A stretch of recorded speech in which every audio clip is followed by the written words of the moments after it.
Folks, welcome back to Nostalgianomics. Today I just got a quick little video for you on this Sunday to really dive in deep to one major question that constantly gets asked all throughout the Pokemon hobby. A lot of times on the investing side, but on the collecting side as well. And it really dives into the psychology of investing or collecting this stuff long term. And so that one question inevitably always is, Alex, who is going to want to open this stuff? Who is going to want to collect this stuff down the road? And I think the fallacy in a lot of people's brains mostly comes from those who grew up in my generation with the original 151 in 1999 with base set. Right here, right? This is where all our nostalgia lies. This is where our largest amount of attention and interest lie because that's when we grew up. And so we believe that everyone's going to feel that way. And anyone that enters the hobby is inevitably going to want to go back to base set because that's the original. And a lot of ways, you're right. There will be a larger concentration of people that find the hobby that do end up going to base set. However, people have been finding this hobby every step of the way. Gen 1, Gen 2, Gen 3, and so on. All the way up till now in Scarlet and Violet. And now, there's going to be different times in the hobby where there's going to be a much larger concentration of interest and people finding the hobby, such as, obviously, 1999, one of the largest, influxes ever. It's when Pokemon started. But then, as things went on into the mid-eras, not as much, right? There's still people that found the hobby, but not as much. So there's not going to be as much interest and as many people that want to go back and collect that because there's no level of nostalgia there. But then you get into XY. And XY is where Pokemon really changed things up.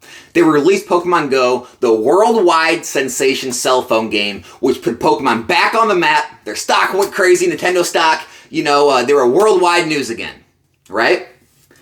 And then Generations 20th Anniversary was released, and Evolutions was released, and it brought a huge amount of people back in the hobby. That's when a lot of the biggest name YouTubers you know and love today actually blew up their channels or started their channels was during that time. That's when I got back in the hobby. I've said it before, I hold just as much nostalgia for that time in the hobby as I do for when I got in the hobby as a kid. Think about this. All the people my age or around my age who got back in the hobby during XY, a lot of them, if they had kids, well, their kids found the hobby for the first time in XY, so that's going to be where they hold their nostalgia when they get older. And honestly, people my age, the parents, they're going to hold a huge level of nostalgia now because that's when they refound the hobby and that's when they remember having all those amazing times with their kids in the hobby. And then time goes on into Sun and Moon and boom, pandemic hits. Hidden Fates is released, right? So now you have, Logan Paul gets in the hobby, spreads tons of interest, has those box breaks. So you have a huge, another mass of people all enter the hobby. Now I get it. A lot of people during that time came in because of the financial reasons. They saw money to be made. There was a lot of those people, but there's a lot of true collectors and true people that actually enjoy the hobby too. And so all those people came in the hobby and now they hold a level of nostalgia for that time in the hobby because that's when they refound it. That's when they started cracking packs again. And then time went on and, the kids, the next generation really got involved and they really loved the Moonbryon and the alt arts and, huge amount of success with that, huge amount of memories they're all going to have there. And now we're in Scarlet and Violet, 151 is blowing up, bringing more and more people back in the hobby, right? They're refinding the hobby for the first time. Maybe their kids are now finding the hobby for the first time with them. And then you say, well, yeah, but the kids are going to want to go back and collect the original. Well, maybe. Right? Their parents, I'm sure, are going to the ones that still love the original are probably going to want to try to push that. But hey, kids don't always do what their parents tell them. Kids don't always like the things their parents liked. They like their own things.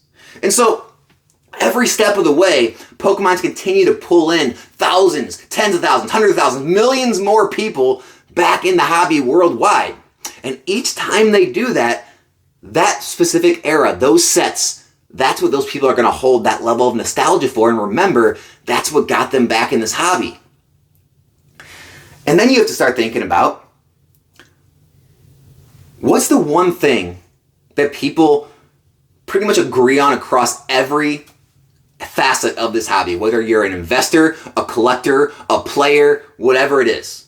We all love the crack packs. Every single one of us. I'm sure if money wasn't an issue, we'd all crack packs every single day of our lives. If we could just wake up and, we had unlimited money and we said, what do I want to open today? We just pick sets and open them, right?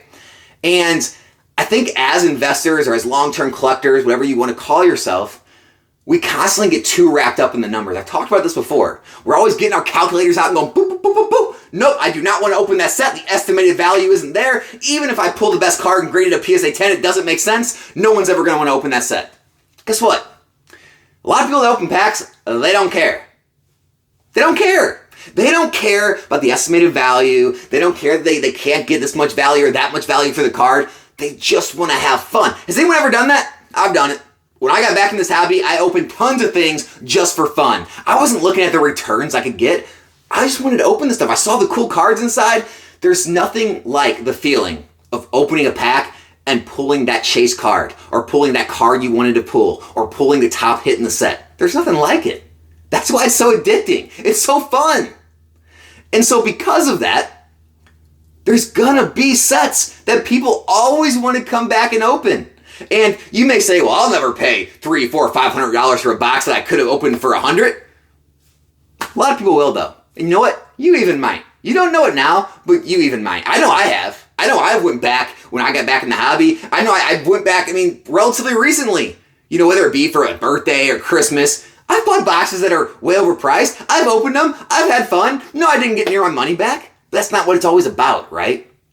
And so stepping out of the numbers, which sounds crazy when you're talking about investing, and looking at the hobby for what it is and the joy it brings people and how that joy is brought, cracking packs is always going to be one of those things. And that's why sealed product is always going to be necessary. Collecting's always going to be a thing. And so when you're looking at a lot of these cards saying, oh my gosh, the pop reports, oh my gosh, this and that, just remember, there's tens, hundreds of thousands, millions of people and kids that are growing up right now, or that maybe they're adults and they just don't have the financial capabilities right now to buy the things they want, that are going to want to come back and either collect those sets, get those cards in high grades, and buy the things they couldn't at other parts of their life. How many of us right now have went back and bought cards that we couldn't afford at other parts in our life, whether we were kids or younger adults, whatever it may be?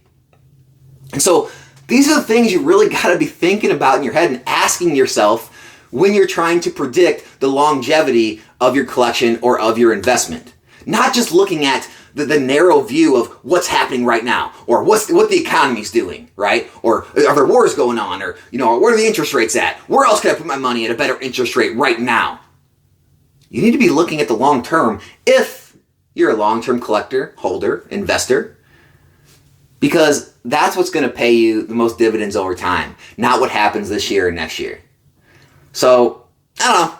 I thought it was some good food for thought, something to think about, because I think we're getting a little too wrapped up in the numbers, a little too wrapped up in the here and now in the market.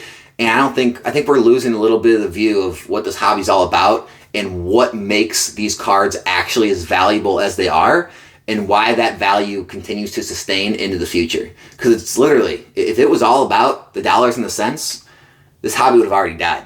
There's obviously more here than that. And I don't know, it needs to be thought about more. That's all I got. Hope you guys enjoy the weekend. Have a good rest of your Sunday. Be back here in more videos next week. I'm out.